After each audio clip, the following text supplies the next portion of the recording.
What is going on, everyone? It's Justin here, and today I've got in front of me the Apple AirPods Pro, and I'm going to talk about kind of like the general features of it, what's new, whether it's worth buying from a previous generation or if you're trying to decide, and also some of the questions that you guys asked over on Instagram. I'm going to answer those as well because these are a pair of earbuds that have gotten a ton of questions, especially going into like the holiday season and just trying to figure out what you want to ask for Christmas. So this is what they look like in ear. Just pop them in right now, and as you can see, they look just as ugly, if not even uglier than the previous generation. So I think the biggest thing that people are talking about with these pair of earbuds is the active noise cancellation, and that is personally why I was very excited for these, because previously my audio setup was a pair of regular Apple AirPods as well as the Bose headphones, which have active noise cancellation and are wired, because on planes, even though AirPods are nice to use for listening to music and stuff, if you're trying to watch like a movie in a loud plane, it's very hard to hear any like dialogue going on. So I found that I had to take a pair of active noise canceling earbuds as well.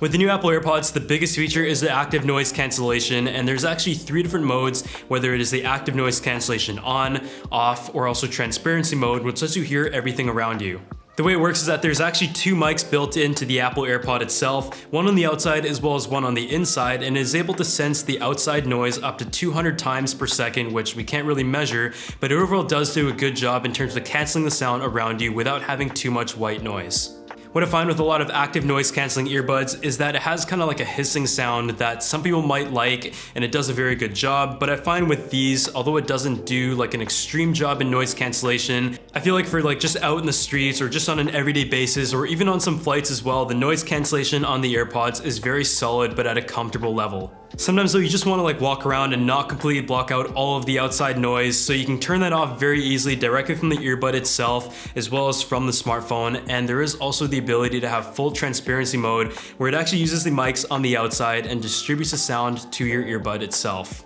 That takes me to the next feature, which is the big reason why Apple AirPods are great, is because if you are an Apple user on the computer as well as a smartphone, you're a part of the ecosystem, and just from Control Center and the volume settings, you're able to change the transparency mode as well as noise cancelling mode and enabling it on and off with just the press of a button. Instead of the tap functions found on the previous generation, these ones have squeeze. So if you want to play pause, just press it once. If you want to skip the track, press it twice. And if you want to be able to change the modes of the noise cancellation to the off or the transparency mode, just go ahead and hold this and you'll hear a bit of a chime through the earbuds. I personally find that a big improvement over the previous generation just because there's just less accidental presses that I experience on the other versions. The Apple AirPods Pro have an adaptive EQ, and this once again utilizes the microphones built into the earbuds itself and senses based on the shape of your ear how it adjusts the EQ in bass and treble. I think the biggest thing you're going to notice is that the bass is definitely stronger. It isn't anything extreme like the Power Beats, for example, but it is noticeably improved from the previous generation AirPods, and I do find that the mids and the highs are clearer as well.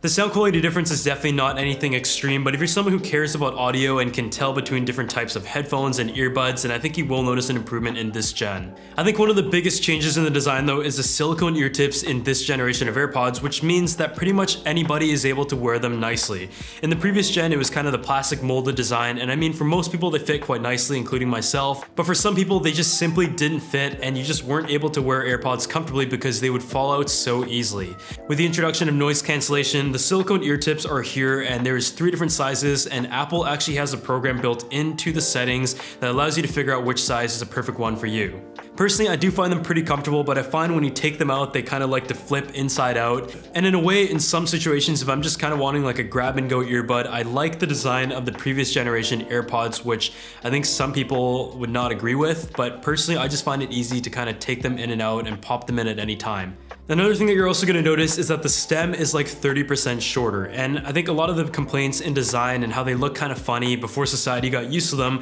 was the fact that the AirPods had a huge stem that just stick out of your ears and look kind of funny, but the microphone was pointed downwards, and on the new Apple AirPods, the design has a stem about 30% shorter, I would say, and in terms of weight, it comes in at just 1.4 grams heavier, which is impressive considering how much is packed in there. The Apple AirPods, after like 2 years on the market, were still pretty much the lightest ones out there at just 4 grams per side, and the new ones come in at 5.4 grams, which is still extremely light. One of the biggest complaints of the original Apple AirPods was the fact that they weren't water resistant to any official degree. So these right here are IPX4, and that means you can splash water at it at any direction and it's going to be fine. So when you're working out, or maybe you're going out on a rainy day or getting some water on these in the bathroom or something, these are going to be perfectly fine, but you can't wear them underwater or anything because they're just not rated for that. Honestly though, if that's kind of the deal breaker between the original Apple AirPods and the AirPods 2 as well as the AirPods Pro, then I would say it's not really anything to really worry about, because I wore the Apple AirPods 2 for like a run, the very occasional time I actually did go for a run,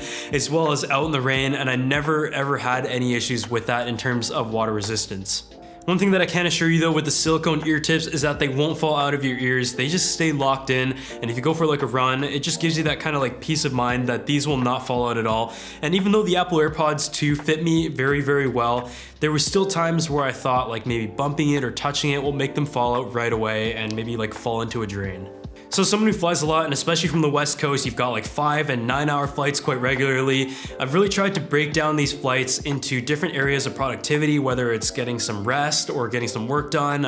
learning some stuff, going through emails as well. But one thing that I've really been trying to do recently is to learn through audiobooks, and a great app that allows you to do that both while you're on the plane or while you're at home, and really saves a lot of time as someone who just doesn't like to sit down and read for a long period, is called Blinkist. So what this is an app that actually compiles information from a book and narrows it down into something that is fast and easily consumable in a synthesized form. They've got a lot of topics of business, productivity, and just areas of nonfiction knowledge, and it allows you to read or listen to a book in just 15 minutes. There's a category of personalized content as well as the trending page, which has some information, as well as a search area that allows you to go through different categories, including psychology, productivity, communication skills, philosophy, and just so many more things that you can learn from. If you're someone who travels a lot, has not much time between the days to really sit down and read, listen to audiobooks in their entirety, then Blinkist is a great option to look into. And if you guys go ahead and check that link down below, the first 100 people will get 25% off your full membership, as well as a 7-day unlimited trial.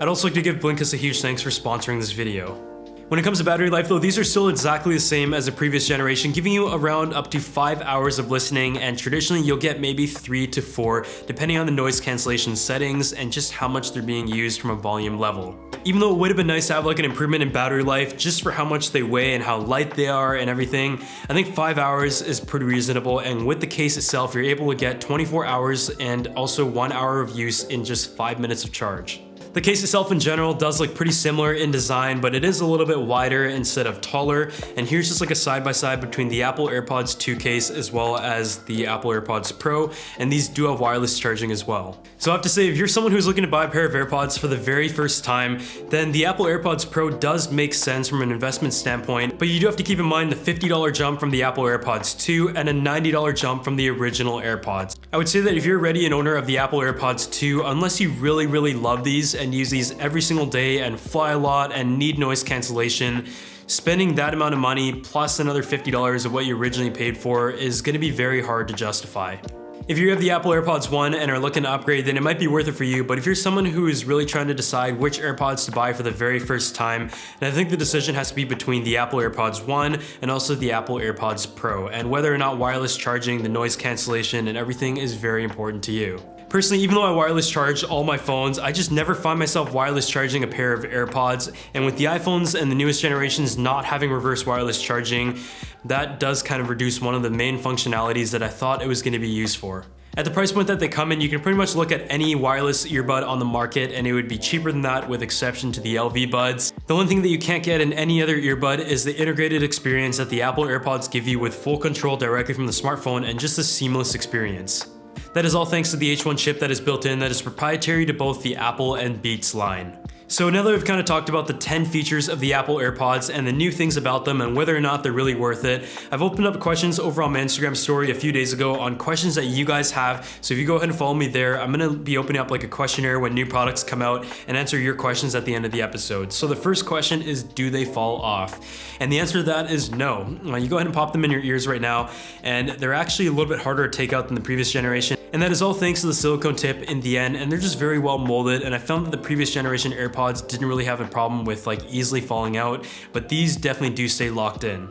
The next question is, are they worth it, or invest in Bose noise canceling instead? So I do have a pair of Bose wired earbuds as well as the QC35-2s, which are pretty expensive. But I will say these are able to get the job done from like noise cancellation, but if you need like ultra noise cancellation, then the Bose is still gonna do a better job in really providing the white noise needed to block out external noise. I think like very characteristic to how Apple has done things in the past, they tried to optimize it as best as possible without going into the extremes. So these are able to block out noise, but if you're like in a plane that is very loud, like one of those like Air Canada Jazz flights, then you might still be able to hear like a buzzing noise through the noise cancellation. The next question is, score from 1 to 10 the sound quality difference between the previous generation. So the Apple AirPods, I would say before, if these are a 10, and on like a general scale of all earbuds, these are definitely not a 10. But if these were a 10, I would say the original Apple AirPods or the second generation would be anywhere around like a 7 or 7.5, where the sound for some people may be very noticeable, but for others you might not notice a huge difference.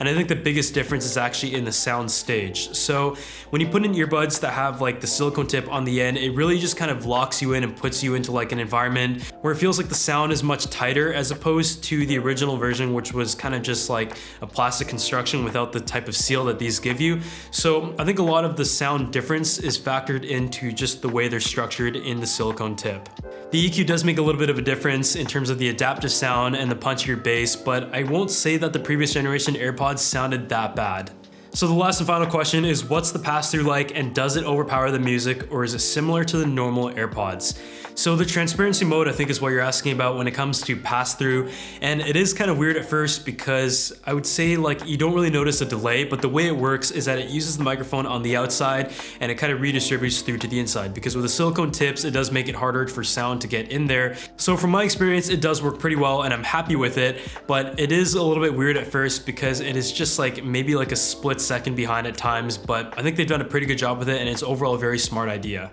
So that pretty much wraps it up for seemingly my super late video of the Apple AirPods Pro, and I have to say this is a product that I've been waiting for quite a while, but the price, especially in Canada, makes it relatively hard to justify for I feel like a lot of people out there, and even for myself, I'm trying to decide if they're really worth the money over the Apple AirPods, because I can still see myself using the previous gen quite a bit. If you guys enjoyed this video, make sure you subscribe to the channel, drop a like on this video, and leave a comment down below of what you think, and I'll see you all in the next one.